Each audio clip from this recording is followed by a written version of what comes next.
கஷ்டப்பட்டு டாக்டருக்கு படிச்சு என்ன பிரயோஜனம்? ஒரு ஆஸ்பத்திரியில கூட ஆளை கேட்கறதுக்கு மாட்டேங்கிறாங்க. என்ன பண்ணலாம்? ஒரு ஐடியா, பேசாம நம்மளே ஒரு கிளினிக் ஆரம்பிச்சுட்டானு. சூப்பர். படிச்சு முடிச்சிட்டாலே எப்படா வேலைக்கு போகணுன்னு இருக்கு. வீட்டுல வேலைக்கு போன்னு தொல்லை பண்ணினே இருக்கிறாங்க. படிச்சு வேலைக்கு போனதுலாம் அந்த காலம். இப்பெல்லாம் ஏமாத்தி தான் போலிக்கிறாங்க. எவனா சிரிச்சவன் கண்ணில் மாட்டாமலா போயிடுவான்.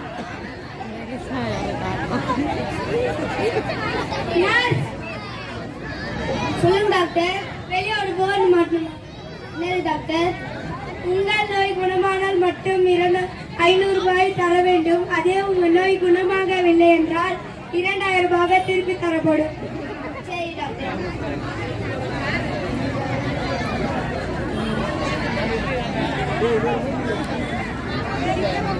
காலையில இருந்து ஒரு இல்ச்சவனும் கண்ணில் மாட்ட மாட்டேங்கிறான். அது உங்கள் நோய் குணமாகனால் நீங்கள் 500 ரூபாய் தரப்படும்.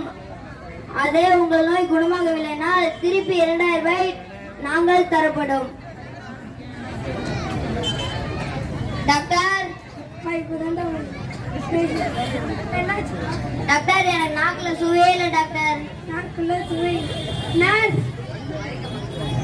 சொல்லுங்க டாக்டர். அந்த 10ஆம் நம்பர் பாட்டில் இருக்க மருந்த தம்பி 2 சொட்டு வாயில ஊத்துங்க. சரி டாக்டர்.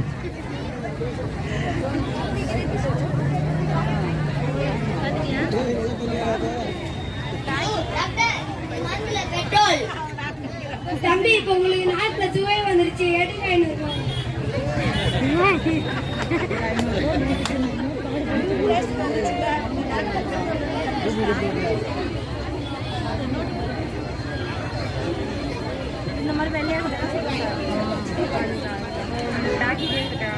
நம்ம அவர் ஏமாத்தலான்னு பார்த்தா அவர் நம்ம ஏமாத்திட்டாரே. விடமாட்டேன். இன்னும் 2 நாள் கழிச்சு திருப்பி வருவேன்.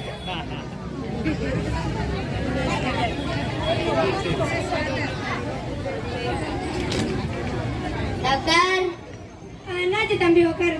டாக்டர், எனக்கு ஞாபகம் சத்தியே இல்லை டாக்டர். நர்ஸ், அந்த 10ஆம் நம்பர் பாட்டில் இருக்க மருந்த தம்பி 2 சொட்டு ஊத்துங்க. டாக்டர், டாக்டர், நான் 2 நாள் முன்னாடி வந்தப்ப நாக்குல சுவையிலன்னு சொன்னப்ப அதே மாதிரி தான் ஊத்துனீங்க. தம்பி, இப்ப உங்களுக்கு ஞாபகம் வந்துருச்சு. எடுங்க 500 ரூபாய்.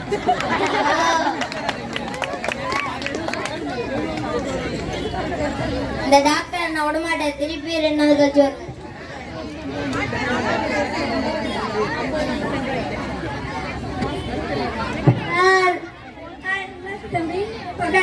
டாக்டர், கண்ணுதல்ல டாக்டர். கண் பார்வை இல்லையா? சாரி தம்பி, என்கிட்ட இதுக்கு மருந்து எதுவும் இல்லை. இதாங்க 2000 ரூபாய்.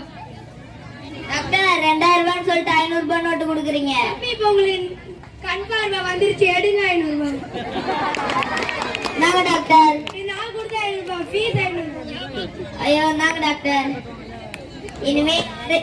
இனிமே யாரையுமே ஏமாத்த கூடாது. ஒழுங்கா உழைச்சு சம்பாதிக்கணும்.